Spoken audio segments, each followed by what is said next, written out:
Spoilers and offensive content to come. Hello, we are Carlos and Dave Anime Rave. We are best anime review reaction show internet. I don't know what accent this is. Sounds like a German who's been punched in the mouth and sounds Swedish. Is that what it sounds like? Also, you have a little bit of the Mad Doctor in your voice, too. Oh, what we devour today? Next on our list is Citrus, Episode 1. This is the one I said that I don't think you were going to like. This is based off a manga about two stepsisters who really, really want to fuck. Yep. But I've seen... shit gets in the way. I've seen enough panels of this from a couple of people I follow on the internet to know the basics, so I think I'm fine with it. Is this just another Love-Hina relationship tease that never happens? Did you have to say it was related to Love-Hina? Yes, I did. This is a big tease that clearly the characters want to happen, get close to happening. Misunderstandings and various familial pressures keep it from happening, but eventually does happen. It's very... This is not like a subtext thing. You will find very little subtext. It is very clear that there are romantic feelings and sexual desires. Okay. It's just that because they're not related. They're step sisters, right? Mm-hmm. But like one of their fathers is kind of super conservative and very much frowns upon the idea of it all. And they keep wondering if it's even right for them to do as stepsisters, and they have some kind of there's some psychological issues that get in the way, and it's complicated. Okay, it's very complicated, and that's fair. It's better than 95% of animes that just relationship tease throughout the entire fucking thing and it doesn't happen. So about that lack of subtext. No, there's no subtext. Like that intro made things absolutely clear. But the truth is, I've never been in love before. When I do get my first kiss, I hope it's super hot, like in a romance manga. With an obsidian monster in a suit. Yeah. Who sucks my soul out through my mouth. It's gonna be so hot.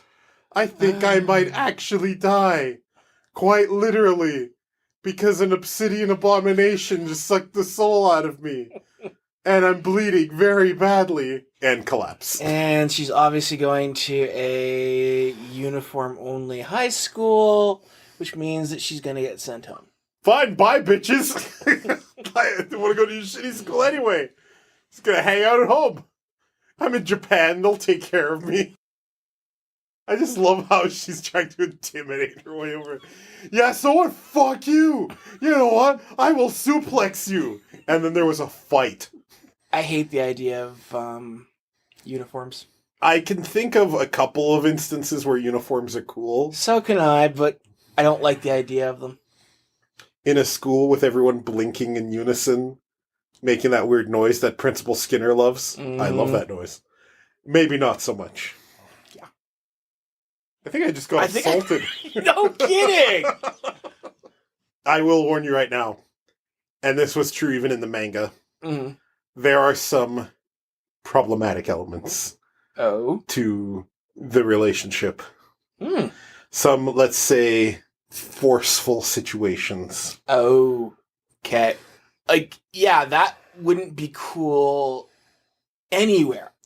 Oh, yeah. Especially not on this continent where that might have gotten her elbowed in the nose. Yeah. Like, also, your hair color is not allowed.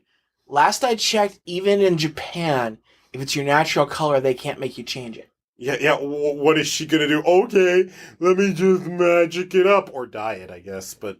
I mean, I get that it's an ongoing, running joke. And I do consider it a joke, in the bad sense, that characters that have actual blonde hair are considered, delinquents because they don't have black hair. Or Super Saiyans. Or Super Saiyans. That's more of a transformation. I do want to point out, though, that her eyes are green, and she may well be in Super Saiyan right now. Yuzu could just be staying in this form to practice being in the Super Saiyan state without losing stamina. Uh-huh. In fact, considering that, it's lucky that she didn't obliterate that whole courtyard. Stop trying to Super Saiyan it up. Or are you just saying? I don't know. I think Citrus becomes a lot more fun if Yuzu is a Super Saiyan. I'm just saying. That one wasn't a pun, believe it or not. Okay, for a second there, I didn't think that was an elevator. You thought it was some kind of futuristic tech chute that moved for no reason? I didn't think it was an up or down elevator. I thought it was like a space elevator? Because that works in the context of Yuzu being a Super Saiyan. I was thinking more of like a subway. I really want her to just destroy a courtyard now. Okay, now I wish she was a Saiyan, just so she could blow this bitch away. Sorry, that was wrong. No, it's okay in this case. Fuck her. Fuck this asshole. Yuzu showing incredible restraint in not just flicking her eyes to make this person explode in a mess of gore. But yeah, this is part of the drama, too. I get that, and I can put up with it. In real life, I wouldn't. But okay, I'm gone. New school. Fuck you. I want to point out, I live in Japan. They'll take care of me. They're not going to let me go homeless. Bye, fuckheads. Yuzu, why didn't you just fly home? Mom, I told you I have to control the power and keep it ground-based. What, you haven't learned instant transmission yet? Mom, that's a Goku technique. He's a Super Saiyan. Like me. Good point, Mom. Let me try it. She puts 2 fingers to her head. I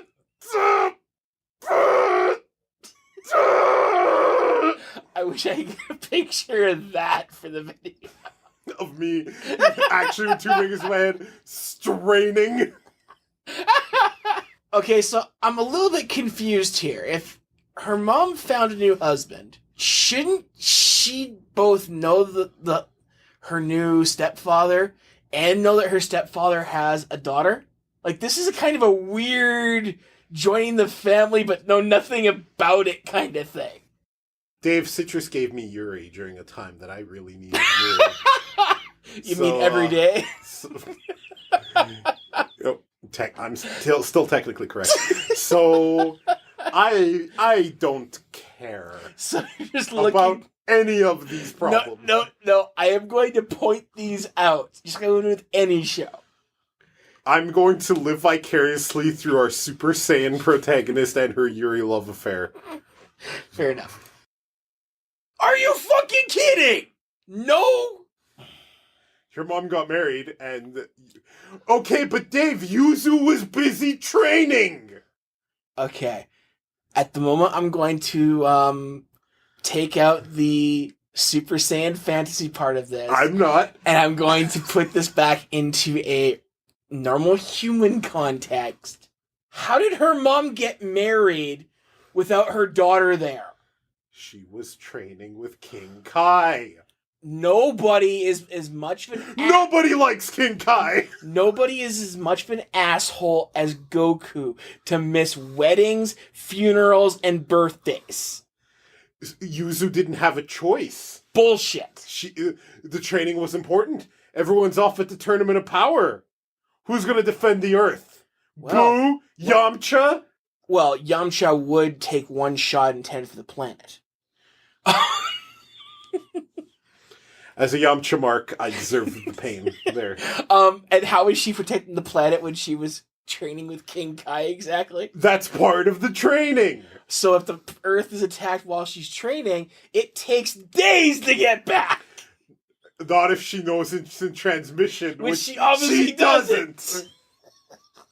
See? The plot holes are clear. Oh, God. This is stupid. What, did she meet this guy and get Vegas the next day? The fuck? Oh god, I can't believe I'm about to say this. It has absolutely nothing to do with anything we're talking about, but it's just too funny not to. Maybe it was Suzuka Sexcraft. I can't believe you made that reference. I can't. How to get someone off with a knife in their genitals without cutting them. Suzuka Sexcraft. Oh, God. There's no dad, is there, Mom? This is a lie, isn't there? You just bought her, didn't you? Wait a minute. How can I be a Super Saiyan if you're just a human? Oh my god! I really like Super Saiyan Yuzu. This is really adding a whole new layer to Citrus. I really hate the whole trope to justify parents not being around in the whole working in another continent for months on end. Okay. Again, she doesn't know her own stepdad yet. And what? Did he marry her mother just so that he'd have a free babysitter for the daughter? All will be answered. Will they? Can you say in the manga, has she met her dad in the manga? Yuzu's a Super Saiyan. She doesn't have to Carlos, take your crap. answer the question. You've obviously followed the manga. Does she meet this invisible dad? I tell you who she doesn't meet. Master Roshi. Yeah. She doesn't actually know the Kamehameha. She has her own set of energy beams. The mother knows she has a stepdaughter, right? Right? The most difficult aspect of the transformation for you, for fuck's sake! was finding the anger. Because I'm feeling a great deal of anger.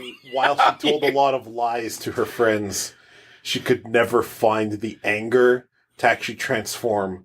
Carlos, until one day a meteor was headed straight for her. her. I'm mid-transformation right now. The mother knew she had a stepdaughter, right? And when no one else was around... I'm going to squish your head. All will be answered. Getting really tired of that one. Girl here with me. What? Two? Oh, did I forget to mention that? Surprise! You get to have a new sister.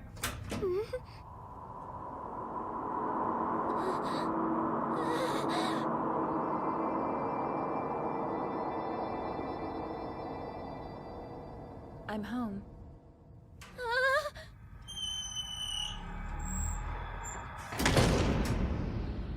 Oh, thank God. She at least knew that. I told you all would be answered. You forgot to mention... You're sharing your personal life with another whole person. Surprise, sweetheart. Surely your training with King Kai prepared you for that, right? Oh my God. Mom, he has like a giant grasshopper named Jeffrey. Nothing about training on that place. Okay, I know you're trying to make this better, but back to the show for a second. The fuck? Look, I'm liking the show so far, despite all the plot holes I'm finding, okay? But Stephanie Meyer wrote a better story, complete story than this right now, with less plot holes when she couldn't have a good vampire versus werewolf civil war. I was in a dark place when I found Citrus. And you looked past a lot of plot holes, didn't you? Clearly, I did. Okay. No one is denying this. It's not hard to be a better story. No, Twilight. it's Come not. on now. It's Twilight. Brunhilde in the Darkness was a better story than Twilight. Let's not be stupid. No, I'm not being stupid. No, let's not be. Brunhilde in the Look, they're both wretched, sad shit. But Brunhilde in the Darkness is by the people and person who did Elfen Lied. Still better than Twilight. Elfen Lied is not better than Twilight. You shut your face. Fucking Twilight at least has... Please. Look, it's not Elfen Lied, okay? No, I want that sentence finished. Sure. It doesn't have... It's nowhere near as gross. Boys are the only thing that matters. Uh-huh. Girls only good for knocking up and having sex with. Did you see Elfen Lied? They tortured a puppy. Twilight. They tortured a puppy in that show, Dave. Fuck that show. There's a whole scene where main dude bro finds out his cousin has striped panties, and that's a scene. Fuck Elfen Lied.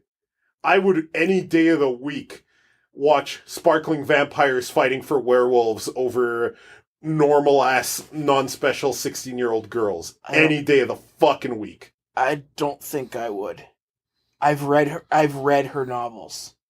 Oh, here's the thing. I once accidentally got a Twilight novel instead of what I ordered on Amazon. I've told you the story, right? I did return it, but I read a few pages first. It was a joke. Kiki was there, and I'm like, hey, okay, Kiki, listen to this. And then I started reading it, and we were laughing. And I can say with honesty that it is still better than Elfen Lied and Brunhilde in the Darkness. Don't know about that. Oh, by the way, folks, if you're just tuning in now, you're watching you're watching a spin-off of Dragon Ball Super called Citrus. Oh, fuck. So you're telling me Yeah, her father or her grandfather is the director of the school, correct. and her father is just nowhere to be found. They're living in a hovel. A hovel. Did you see this building? Okay, the building's nice, don't get me wrong, but The building is nicer than any place I've ever lived in. Her room is nicer than any entire place I've ever lived in. a family like that would be living in an actual house They're in or a a mansion. They're in a mansion. Did you not see this fucking palace of an apartment they have? The girls are going to be sharing a room. There are people who would kill for that apartment. Including me. I would kill you for that apartment. I'll accept that. Now, you might be asking yourself, Carlos, if Yuzu's a Super Saiyan, why doesn't she just break out of this? I gotta tell you, Dave, you know why. This is one of those scenes that is a touch problematic, by the way. Because Saiyan heritage aside, yeah, May is pinning her down pretty hard. Yeah. And in the manga, it was kind of problematic. I saw the manga anime comparison for this scene. The anime dials it up to 11, as you're about to see. Oh. Okay, this is not cool. No, it's not. It's what May is doing is quite wrong. Well, this is assault. Well, yeah, no, it is, but I mean, it's part of the story. I don't condone it. Agree. I do not condone this action, but I understand that it's part of the story being told. I do understand in the manga and in the anime why, and that's because, well, this is a bit of a spoiler, but you've no doubt figured it out.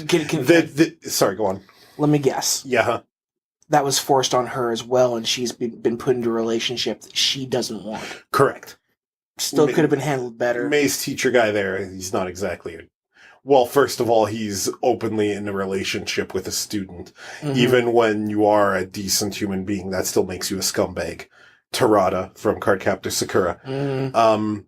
And yeah, the point was that May was trying to show Yuzu that it was not great. And the catalyst for everything between them is that Yuzu kind of liked it. And there are way better ways to make this relationship start than that. Mm-hmm. It is a problematic scene in the original manga, and it is a problematic scene in the anime. And the anime, like the manga, it's over in a couple panels. The anime... that was over 10 seconds. The anime really, really, really dug in. Let's say. Yeah. So yeah, that's the first episode of Citrus. Dave, what you think? Well, I'm going to take a couple guesses here at a couple of story arcs that are going to happen here. I'll answer what I can. No doubt you're going to ask about the Namek arc. Funny. So I'm guessing that she really didn't... Stop. May. Okay. Didn't really get any lover support from... potentially her father or her grandfather, from the sounds of it. Maybe even if her grandmother's around. She didn't really get any emotional help, is what it seems like. I'm going to confess something to you. I don't remember much about the father, Okay. which is why I wasn't answering your questions. I do remember the grandfather. Okay, is the grandfather as much of a scumlord as I think he is? He is a very conservative, close-minded person. That was the one you were mentioning, conservative. That's correct. Okay. Fair enough. I find it funny how in the preview, the next day she's still wearing her outfit the way that she did the day before. So she basically is throwing that right out the window for... Now, what are they going to do? Force her to the ground and oh. Yeah. Actually, I liked this episode. Other than the massive plot holes that I've already mentioned and ranted about. Other than that, I mean, I'm liking what they're doing here. I don't appreciate the assault, but it's something that I do want to continue doing. I think that this one's going to give me enough rant material that we should probably rave each episode. Are you fucking kidding me? No. You know how many Super Saiyan things I gotta think of now? Because I'm going to. Good. For every single episode. Deal. Dave, I'm going to 11 with this. Okay. I'm going for broke. I'm going to keep insisting that Citrus is a Dragon Ball spin-off, and I'm real glad Akira Toriyama isn't writing it and fucking, outsourced it to the person who did Citrus, whose name I don't remember. I believe it was a woman who wrote the Citrus manga, and I believe it's not a woman who's directing the Citrus anime, which probably explains a few things. Well, fuck me, I gotta fucking think of Super Saiyan shit now. Fuck. Okay. Where was she during the Buu saga? Okay, hang on. I'm playing that violin for you. And all I hear when you play the violin is next time on Citrus. Yuzu wonders if May's kiss really meant anything, or she was just trying to show what it meant to be kissed by a gross older teacher. Next time, Perfect Cell is their newest classmate. He wears his it's an all-girls school. Shit. Fuck. How do I finish this? The teacher, one of her teachers is One Perfect of Cell. her teachers is Perfect Cell. Yes, I agree. You're welcome. So what did you think Mr. Perfect Cell meant when he talked about his perfect biology allowed him to circumvent the effects of ki blasts aimed at his body? And then Yuzu's like, and she's looking at her, she's like, I don't know. She throws a key blast. Yeah. I'll join in on some of this. No, I like the base storyline here, minus the plot holes again. But yeah, I want to continue watching. Okay. What do you think? Yeah, all right. Perfect Cell's a teacher. Okay, so we're gonna watch the Dragon Ball side story, Citrus. You know what else we should watch and people should watch? Can you take a guess? Carlson Dave Anime Rave. That's right. The best anime review reaction show on the internet. Find animerave.xyz. That's what they should watch. Tune in next time, everyone. We are going to... Carlos is going to drive you nuts with Dragon Ball reference. Oh, I think people will appreciate it.